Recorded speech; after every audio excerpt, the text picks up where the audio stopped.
अल्हम्दुलिल्लाहि रब्बिल आलमीन वस्सलातु वस्सलामु अला अशरफिल अंबियाइ वल मुरसलीन अम्मा बअदु फ़अऊज़ु बिल्लाहि मिनश शैतानिर रजीम बिस्मिल्लाहिर रहमानिर रहीम हामीम वल किताबिल मुबीन इन्ना अंज़लनाहु फ़ी लैलतिन मुबारकतिन इन्ना कुन्ना मुंदिरीन फ़ीहा युफ़रक़ु कुल्लु अम्रिन हकीम अम्रम मिन इंदना इन्ना कुन्ना मुरसिलीन रहमतम मिर रब्बिक इन्नहु हुवस समीउल अलीम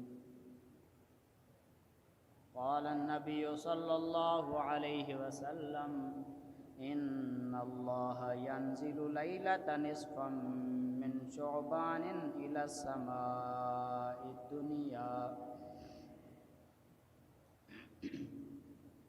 फ़यग़फ़िरु लिअक्सर मिन अददि शअरि गनमि कल्ब वक़ाल अन्नबिय्यु सल्लल्लाहु अलैहि वसल्लम क़ाल अल्लाहु तआला अज़्ज़ व जल्ल लौ बलगत ज़ुनूबुका इनान समाइ थुम्मा तस्तग़फ़िरतनी गफ़रतु लक वला उबाली औ कमा क़ाल अलैहिस्सलातु वस्सलाम सदक़ल्लाहुल अज़ीम व सदक़ रसूलुहुन नबियुन करीम व नहनु अला ज़ालिका लमिनश शाहिदीन वश्शाकिरीन वल्हम्दुलिल्लाहि रब्बिल आलमीन।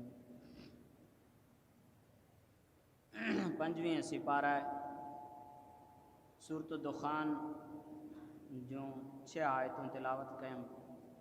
अल्लाह सुब्हानहु व तआला खां दुआ है ऐं हुज़ूर सल्लल्लाहु अलैहि वसल्लम जे मुबारक हदीस मां ॿ हदीसूं पढ़ियूं। अल्लाह ताला असांखे पंहिंजो फ़रमान ऐं पंहिंजे हबीब सल्लल्लाहु अलैहि वसल्लम जा मुबारक इरशाद सम्झण अमल करे वरी पूरे आलम इस्लाम जे इंसाननि ताईं पहुचाइण जे लाइ तौफ़ीक़ अता फ़रमाए। जेके दोस्त पोइ ते वेठा आहियो उन्हनि खां गुज़ारिश आहे त अॻे सफ़ में वियो। अॻे सफ़ में वेहण जो एतिरो त सवाबु आहे जो माण्हुनि खे ख़बर पए केतिरो सवाबु आहे त हिक ॿिए में विड़ी करे बि अॻे सफ़ में वेहनि। एतिरो अॻे सफ़ में वेहण, इमाम जे वेझे वेहण, क़ुरान जे वेझे वेहण एॾो वॾो सवाबु आहे। इन जे लाइ कोशिशि कयूं क़ुरान पाक जेका मजलिस हुजे त उन जे वेझो थी वेहूं। जेको जेतिरो वेझो हूंदो क़ुरान जो नूर, क़ुरान जो रंग उन खे ओतिरो वधीक लॻंदो। त हिन सूरत में अल्लाह सुब्हानहु व तआला सूरह दुखान में फरमाए थो बेशक वल किताब क़ुरान ऐं कसम आहे मुबीन किताब यानी क़ुरान मजीद जो। अल्लाह ताला कसम थो खणे कहिड़ी ॻाल्हि जे लाइ? इन्ना अंज़लनाहु फ़ी लैलतिन मुबारकतिन इन्ना कुन्ना मुंज़िरीन। असां इन क़ुरान खे मुबारक बरकत वारी राति में नाज़िल कयोसीं।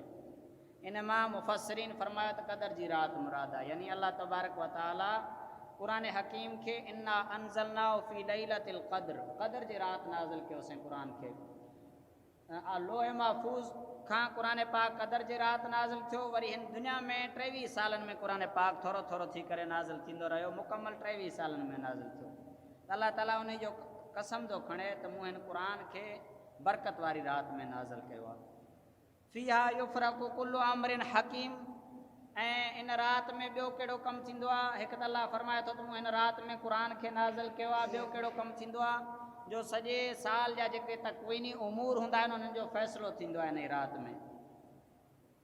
त मुफ़स्सिरीन इन क़दर जे राति में लिखियो आहे। ऐं तफ़सीर उस्मानी में अल्लामा शबीर अहमद उस्मानी रहमतुल्लाह अलैह फरमायो त 25 शौबान जे राति उन्हनि मामलात जो फ़ैसिलो थींदो आहे, उन्हनि कमनि जो फ़ैसिलो थींदो आहे।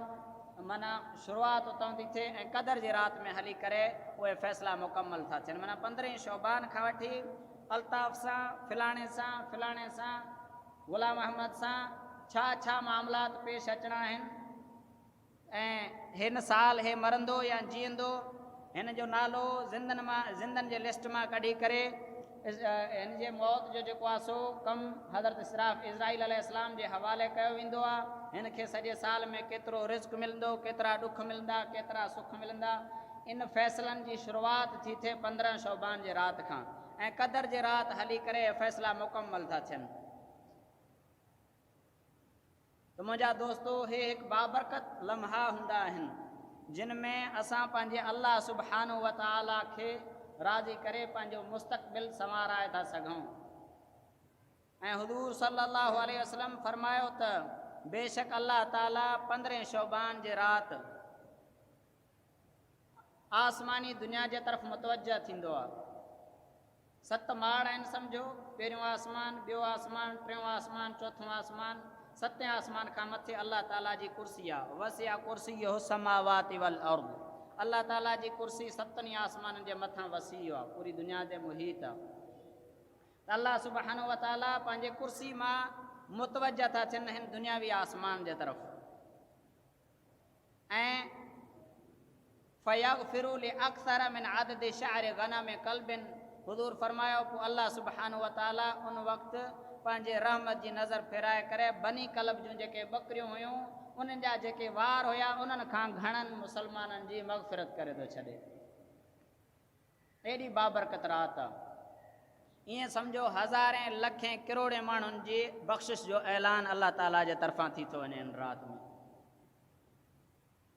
ऐं ॿी हदीस में हदीस क़ुदसी जेका मूं पढ़ी उन में अल्लाह तबारक व तआला फरमायो लो बलगत ज़ुनूबुका इनान समाइन, जेकॾहिं तुंहिंजा गुनाह आसमान खे बि पुॼी वञनि, सुम्मा तस्तग़फिरतनी, पोइ तूं मूं अल्लाह खां बख़्शिश घुरी, ग़फ़रतु लक, मां अल्लाह तोखे बख़्शे छॾींदुमि, भला उबाली, मां परवाह बि न कंदुमि तुंहिंजा गुनाह केतिरा बि हुजनि, पर तूं मूंखां बख़्शिश घुरंदे मां अल्लाह तोखे बख़्शे छॾींदुमि, मां परवाह न कंदुमि। त अल्लाह बेपरवाह आहे मुंहिंजा दोस्तो, हो कंहिं मामूली ॻाल्हि ते कंहिं नंढड़े कम ते बख़्शे करे इंसान खे जन्नत मोकिलणु थो चाहे।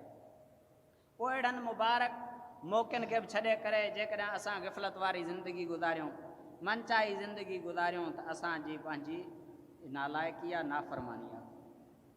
त अल्लाह सुब्हानो व तआला हे मौक़िया असांखे ॾिना आहिनि पंहिंजे रिझाइण जे लाइ। त असां अल्लाह सुब्हान ऐं हुज़ूर सल्लल्लाहु अलैहि वसल्लम जे हिकु हदीस खां तखे तमहीदी तौर मां पेश कंदुमि, जो हुज़ूर सल्लल्लाहु अलैहि वसल्लम फरमायो त जॾहिं तव्हां ॾिसो त माण्हू पंहिंजे नफ़्स जे पोयां लॻनि, माण्हुनि पंहिंजे ख़्वाहिशनि जे पोयां लॻनि ऐं पंहिंजे जेको आहे सो इस्लाह खे बिल्कुलु तर्क करे ॾियनि, त पोइ उन वक़्तु तव्हां मां पंहिंजे अमर बिल मारूफ़ खे बि छॾे करे पंहिंजे इस्लाह जे पोयां लॻो।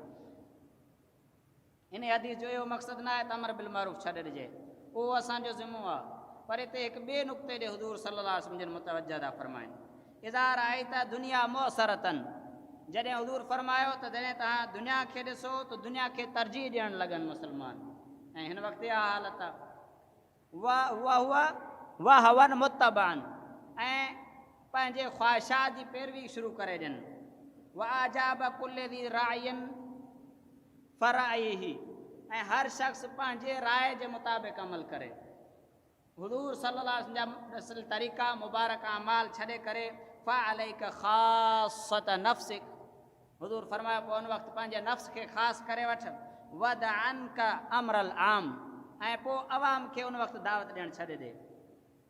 हाणे हिन हदीस जो मफ़हूम आहे त दाई खे पहिरें पाण खे मज़बूत करिणो आहे, पंहिंजे ईमानी इन मां जीअं मवाली हज़रात चवंदा आहिनि त अल्लाह ताला फरमायो वला तक़रबु सलात व अंतुम सुकारा, तव्हां जेॾीमहिल नशे जी हालत में हुजो त निमाज़ जे वेझो न अचो। हाणे असां निमाज़ न पढ़ंदासीं, इन मां इहो मक़सदु न आहे त नशो आहे त निमाज़ खे नशे जे करे छॾिजे, बल्कि मक़सदु आहे त निमाज़ जे करे नशे खे छॾे ॾिजे।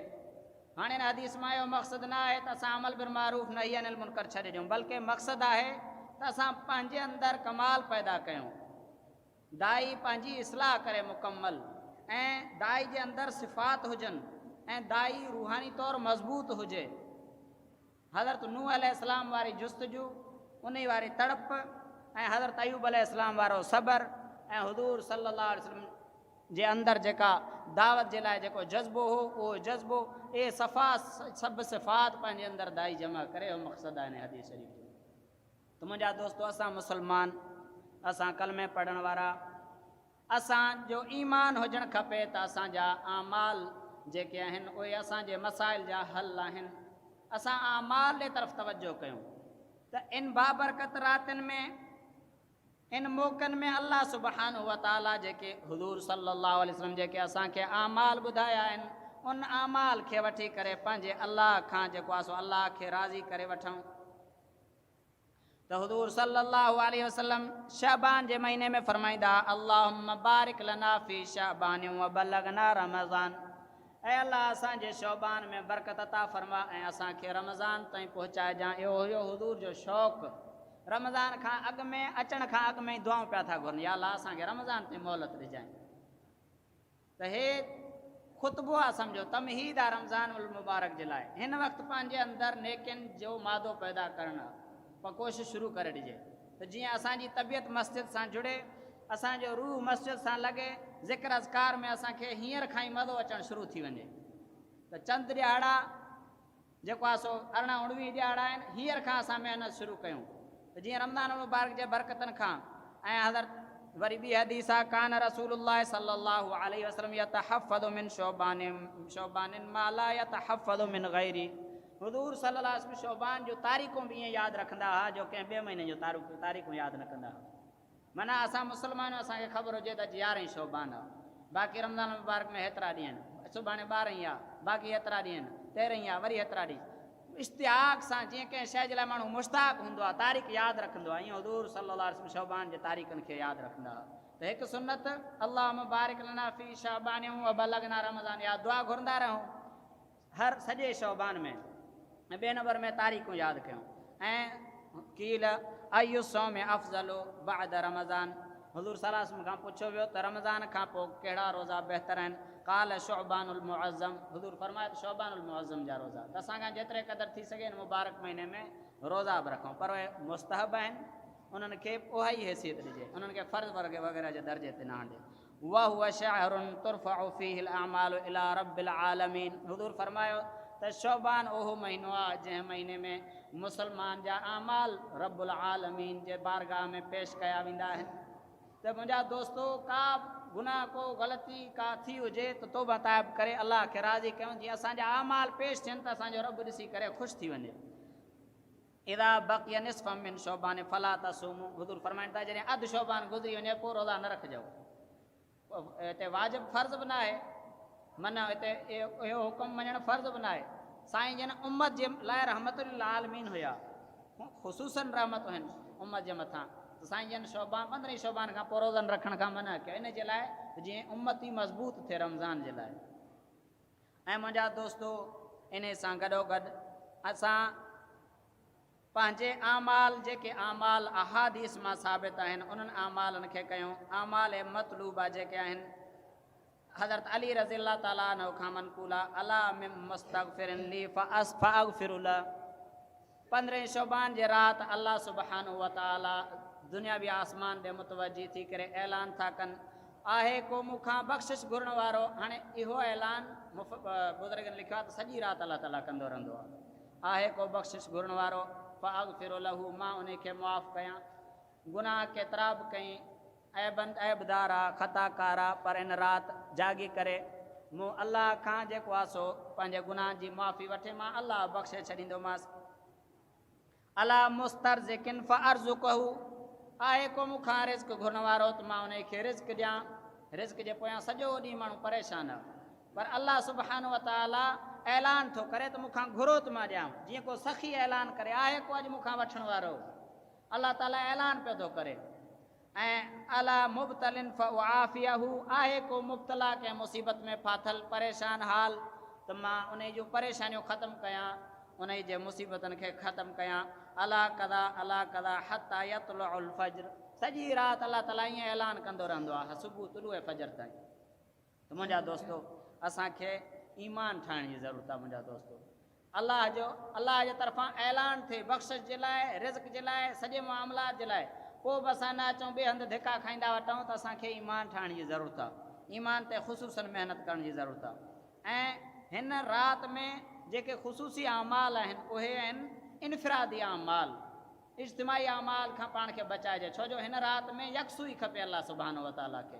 तनहाई में हुज़ूर सल्लल्लाहु अलैहि वसल्लम जे क़ब्र मुबारक में वञण वारी जेका हदीस आहे उन में बि मां आयशा फरमाए थी साईं जन अकेले उथी बिस्तरे मां ईअं उथी विया जो मूंखे बि ख़बर कान पई। मां ॻोल्हण लॻसि त हुज़ूर काॾे आहे 15 शबान जे राति। पोइ वञी ॾिठुमि त साईं जन क़ब्र में दुआऊं पिया था घुरनि। त इनफ़िरादी अमाल खे, इनफ़िरादी अमाल में नवाफ़िल पढ़ूं ऐं ज़िक्र कयूं, दुआऊं कयूं ऐं अल्लाह ताला खां यकसूई सां पंहिंजा मसला, पंहिंजूं हाजतूं अल्लाह जे अॻियां पेश कयूं। इन्हनि शयुनि जो इस्तेमालु कयूं मुंहिंजा दोस्तो। ऐं हिकु मुसीबत खां पाण खे बचायूं। कहिड़ी ॻाल्हि जो क़यामत जो ॾिहाड़ो ईंदो, जेकॾहिं अल्लाह खे दुनिया में राज़ी न करे सघंदासीं त पोइ चवंदासीं या लई तनी कुन तो तुराबा, हाय मां मिटी थी वञा हा, या लई तनी क़दम तो ले हयाती, हाय मां अॻिते वारी ज़िंदगी जे लाइ कुझु मोकिलियां हा, या लई तना लो अतख़ल्तु फुलानन ख़लीला, हाय अफ़सोस मां फ़िलाणे खे दोस्त न बणाया हा, या लई तना अतअन अल्लाह व अतअन रसूला, हाय अफ़सोस, हाय हलाकत मुंहिंजे लाइ मैं अल्लाह ऐं उनजे रसूल जी इताअत कयां हा, या लैतन इत्तख़ज़्तु मअ रसूल सबीला, हाय अफ़सोस मां रसूल जो ॾसियल को रस्तो वठां हा, या लैतनी कुन्तु मअहुम फ़अफ़ूज़ फ़ौज़न अज़ीमा, हाय अफ़सोस मां नेकनि सां गॾु हुजां हा, पोइ वॾी कामयाबी माणे वञा हा। अल्लाह जे दर ते अची करे अल्लाह वारनि सां पंहिंजो वक़्तु गुज़ारणु, उन्हनि सां गॾु वेहणु, उन्हनि खां सां गॾु पंहिंजे ईमान ते महिनत करणु, इन ई शइ ते पंहिंजो वक़्तु असां सर्फ़ कयूं मुंहिंजा दोस्तो। ऐं आख़िरी ॻाल्हि इहा आहे, हुज़ूर सल्लल्लाहु अलैहि वसल्लम फरमायो त 8 शख़्स अहिड़ा हूंदा जो इन बाबरकत राति में बि महरूम रहंदा, उन्हनि जी बख़्शिश कान थींदी। हाणे असां मां हर कंहिंखे फ़िक्र करिणो आहे त आया उन्हनि मां का बीमारी असांजे अंदरि त न आहे, जेकॾहिं आहे त तौबा कयूं, उनजो कफ़ारो कढूं, इज़ालो कयूं। नंबर 1 हुज़ूर फरमायो त काफ़र ऐं मुशरिक जी माफ़ी इन ई राति में बि कान थींदी आहे। बनी कलब जे बकरिन जे बराबरि माण्हू हज़ारें लखें बख़्शबा आहिनि, पर 8 माण्हुनि जी बख़्शिश न थींदी आहे। काफ़िर ऐं मुशरिक जी माफ़ी न थींदी आहे। इन्नल लज़ीना कफ़रू फ़ी नारे जहन्नम ख़ालिदीन फ़ीहा उलाइका हुम शरुल बरिया, काफ़िर बदतरीन हूंदा, जहन्नम में रहंदा हमेशह। ऐं ॿिए नंबर में कीनो ऐं बुग़्ज़ रखंदड़, इहो शख़्स बि इन जी माफ़ी न थींदी इन राति। जेकॾहिं कंहिंजे लाइ दिलि में बुग़्ज़ आहे बि सही त हींअर ई कढे वठूं, तौबा करे वठूं। ऐं छो जो इनल हसद, हुज़ूर फरमायो इनल हसद इयाकुम वल हसद फ इनल हसद याकुलुल हसनात कमा ताकुलुन नारुल हतब, हसद खां पाण खे बचायो, बुग़्ज़ ऐं कीने खां पाण खे बचायो। नेकियुनि खे ईअं साड़े छॾींदा आहिनि जीअं काठियुनि खे बाहि साड़े छॾींदी आहे, इन खां पाण खे बचायूं, इन जी माफ़ी न थींदी।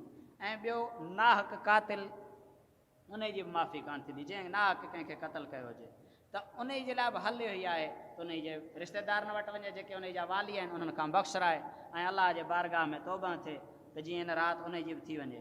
ऐं बुग़्ज़ वारो जंहिंजे बुग़्ज़ आहे कोशिशि करे उन जे वञे, उन खे राज़ी करे, जीअं दिलि मां बुग़्ज़ निकिरे। छो जो हुज़ूर फरमायो त हथु मिलायो, मुसाफ़ो कयो, युज़हिबुल ग़िल, इन सां दिलि जो कीनो ऐं बुग़्ज़ ख़तमु थींदो आहे। जंहिंसां बुग़्ज़ ऐं नफ़रत आहे उन सां ख़ुशूसन ॼाणी वञी मुसाफ़ो कयो। हुज़ूर जो रसियल तरीक़ो आहे, इन मुसाफ़े जे बरकत सां नफ़रत ख़तमु थींदी, कीनो ख़तमु। ऐं चौथे नंबर में हुज़ूर फरमाए जेको क़ता तालुक़ी करे, कंहिंसां नाराज़गी थी वई, रिश्तेदार मिट माइट दोस्त आहे, को बि उन सां रिश्तो हुअसि, पर हाणे क़ता तालुक़ी करे छॾी, न उन वटि अचणु आहे वञणु आहे, ठुप छॾे ॾिनई, क़ता तालुक़ी करे छॾी, इहो शख़्स बि इन जी माफ़ी न थींदी। उन खे बि खपे त वञी जुड़े उन सां। ला यदखुलुल जन्नत कातियन, क़ता तालुक़ी वारो जन्नत में हुज़ूर फरमायो दाख़िल न थींदो। ऐं 5 नंबर में हुज़ूर फरमायो जेको शलवार भेॾनि खां लटकाए, उहो बि जन्नत में दाख़िल न थींदो। हे तकबुर जी निशानी आहे। मुस्लमान खे खपे त हमेशह भेॾी ज़ाहिर हुजेसि, मथे कपिड़े सां भेॾी ढकियल न हुजेसि, हेठि जुराब वग़ैरह सां ढकियल हुजे, ख़ैर आहे, शलवार सां गोर सां भेॾी न ढके, तकबुर जी निशानी आहे। ऐं तकबुर अलाह जी चादर आहे। हुज़ूर फरमायो त जेको जंहिंजी आदत आहे शलवार अक्सर भेॾियुनि खां हेठि रखंदो, उहो बि तौबा करे अॼु त आईंदा इनशाला भेॾी हमेशह मथे रखंदो, वधीक नथो रखी सघे, निस पिंडली ताईं सुनत आहे, नथो रखी सघे त घटि में घटि 1 अधु इंच भेॾी खां मथे रखे, रुॻो भेॾी ज़ाहिर हुजेसि। ऐं 6 नंबर में वालिदैन जो नाफ़रमान जन्नत बख़्शिश उन जी बि न थींदी। फला तकुल्लुहुमा उफ़्फ़िन वला तनहरहुमा वक़ुल लहुमा क़ौलन करीमा वक़ुर रब्बिरहमुमा कमा रब्बयानी सग़ीरा। अल्लाह ताला पंहिंजे बंदगी सां गॾु जंहिंजा हक़ ज़िक्र फरमाया आहिनि वालिदनि जा, उन्हनि जो जेको नाफ़रमान हूंदो उहो बि जन्नत में दाख़िल न थींदो। पीउ सां नाराज़ आहे माण्हू, माउ सां नाराज़ आहे, वञी क़दमनि ते किरी माफ़ी वठी उन खे बि राज़ी करे वठे हिन राति जे अचण खां अॻु में। ऐं 7 नंबर में हुज़ूर फरमायो शराब जो आदि जेको आदि शराबी आहे उन जी बख़्शिश न थींदी। त उन खे बि खपे, छो जो अलाह ताला फरमायो त हुर्रिमत अलैकुमुल ख़म्रु वल मैसिरु वल, तव्हां ते शराब हराम आहे, जुआ हराम आहे, इन्हनि हराम शयुनि खां पाण खे बचाए। शराब जो आदि बि जन्नत में। ऐं 8 नंबर में हुज़ूर फरमायो त ज़ानी बि दाख़िल न थींदो, ज़ानी जी मग़फ़िरत न थींदी। वल्लज़ीन युहाफ़िज़ून फ़ुरूजहुम उलाइका वल्लज़ीन युहाफ़िज़ून फ़ुरूजहुम इल्ला अला अज़वाजिहिम औ मा मलकत अयमानुहुम फ़इन्नहुम गैरु मलूमीन फ़मन इब्तग़ा वराअ ज़ालिक फ़उलाइका हुमुल आदून। अल्लाह ताला फरमायो त मोमिन जी ख़ूबी आहे पंहिंजे ओघड़नि जी हिफ़ाज़त कंदो आहे, पंहिंजे घरवारी ऐं लौंडियुनि खां सवाइ ॿिए किथे पंहिंजे ओघड़ खे ज़ाहिर न कंदो आहे। ऐं जेको इन खां ॿिए हंधि तलाश करे ॿियनि जे ओघड़नि खे ॾिसे फ़उलाइका, इहो जेको आहे सो हद खां टपंदड़ आहे ऐं हद खे क्रास करे, अल्लाह ताला इन जी बि बख़्शिश कान थींदी ज़ानी जी। इन खां बि अल्लाह ताला पनाह में रखे। ऐं जेके बि नेक अमाल हुज़ूर सल्लल्लाहु अलैहि वसल्लम जा रसिल मुबारक तरीक़ा आहिनि उन्हनि जे मुताबिक़ हे महीना हे बाबरकत ॾींहुं गुज़ारजनि, जीअं अल्लाह ताला असांखे रमज़ान जे लाइ वरी क़बूल फरमाए। व आख़िर दावाना अनिल हम्दुलिल्लाहि रब्बिल आलमीन। सुन्नत